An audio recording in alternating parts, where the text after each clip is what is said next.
ఆంధ్రప్రభలో social media గురించి అయితే ఒక స్టోరీ రాశారు, చూద్దాం. సోషల్ మీడియా కట్టుకథల కార్ఖానా, అకాల జ్ఞానాలు, అభూత కల్పన, అతి ప్రచారం. చూడండి సోషల్ మీడియాలో ఏ విధంగా ప్రచారం చేస్తున్నారంటే, సామాజిక మాధ్యమాల బరితెగింపు, కట్టుకథలతో ఆకట్టుకునే ప్రయత్నం, తిమ్మిని బమ్మిని చేస్తూ కథనాలు, మధ్యమ రంగంలో పట్టు కోసం అడ్డదారులు. సోషల్ మీడియాని ఈ విధంగా వాడుకుంటున్న కొంతమంది అయితే గమనించండి. నేను అన్ని ఛానల్స్ అంటలేను, కొన్ని మాత్రం ఛానల్స్ ఈ విధంగా చేస్తున్నాయి. ఎన్నికల వేళ మరింత దూకుడు, ఫలితాలపై జోస్యాలు, గెలుపోటంలపై సర్వేలు, నేతల భావిత్యంపై సొంత తీర్పులు. మనము ఏదో ఛానల్స్ పెట్టుకున్నాం కదా అని చెప్పేసి మన సొంతంగా తీర్పు ఇచ్చేస్తే, ఒకవేళ రేపు సర్వేలు అటు ఇటుగా అయితే అప్పుడు మన ఛానల్స్ మనం ఫేక్ అయిపోతాం. దయచేసి గమనించండి.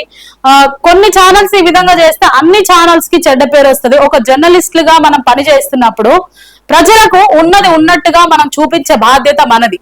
అదేవిధంగా ఒకసారి ప్రజలు కూడా గుర్తించండి. ఒక పోస్ట్ వచ్చింది అనుకోండి, ఒక ఛానల్లో అయినా ఒక ఫేస్బుక్ లో అయినా అడ్డగోలుగా కామెంట్స్ పెడుతూ ఉంటారు. సామాన్య ప్రజలు కూడా ఈ విధంగా చేయడం చాలా దారుణం. ఎందుకంటే వాళ్ళు పెట్టే వీడియోలో వాస్తవం ఉందా లేదా అని తెలుసుకొని, అది అమ్మాయి మీదైనా అబ్బాయి మీదైనా మీరు కామెంట్స్ చేయండి. ఆ విధంగా తప్పుడుగా అయితే కామెంట్స్ చేయొద్దు. ఎందుకంటే వాళ్ళు మనస్తాపాలకు గురై ప్రాణాలు కోల్పోతున్నారు. మనం ఎన్నో ఆత్మహత్యలు కూడా చూస్తున్నాం ఈ సోషల్ మీడియాను వేదికగా చేసుకున్నది. అదేవిధంగా బులియన్ మార్కెట్ నుంచి సుప్రీంకోర్టు వరకు దేన్ని వదులుతలేరంట. ఎవరిని లక్ష్య పెట్టని సోషల్ మీడియా భూతం. ఆ భయంతోనే విదేశీ మాధ్యమాలకు నెహ్రూ అప్పట్లో అడ్డుకట్ట. ఆ తర్వాతి ప్రభుత్వాలు గేట్లు తెరియడంతో అనర్థం. సంస్కృతిపై విచ్చలవిడి దాడి, నైతికతకు తిలోదకాలు. నియంత్రించకపోతే సమాజంలో అశాంతే. కఠిన చట్టాలు తీసుకొస్తేనే నియంత్రణ.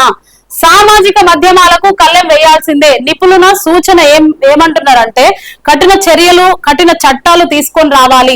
ఉన్నది లేనట్టుగా లేనిది ఉన్నట్టుగా వేసే వాళ్ళ మీద తప్పకుండా చర్యలు తీసుకోవాలి.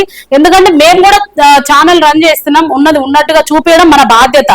మనల్ని ప్రజలు నమ్మినప్పుడు ఏది చూపియాలి, ఇది వాస్తవం ఉందా లేదా అని దాని మీద పూర్తిగా రీసెర్చ్ చేసిన తర్వాతనే మనం ఛానల్లో టెలికాస్ట్ చేయాలి. కాకపోతే ఇప్పుడు కొంతమంది ఛానల్స్ ని సబ్స్క్రైబర్స్ పెంచుకోవడానికో, వ్యూస్ పెంచుకోవడానికో, లేనిది ఉన్నట్టు ఉన్నది లేనట్టు ఒకే దాన్ని 10 సార్లు కూడా వేసి చూపిస్తుంటారు అనమాట. దయచేసి ప్రజలు కూడా బ్యాడ్ కామెంట్స్ చేయకండి. అదే విధంగా ఛానల్స్ వాళ్ళకు కూడా నేను రిక్వెస్ట్ చేస్తున్నాను, మా ఛానల్ సైడ్ నుండి కూడా ఉన్నది లేనట్టు లేనిది ఉన్నట్టు వేస్తే ఎంతో మంది ఎన్నో ఆశలు పెట్టుకొని ఎంతో గోల్స్ తోటి మేము సమాజానికి ఏదో చెయ్యాలని ముందుకు వస్తారు.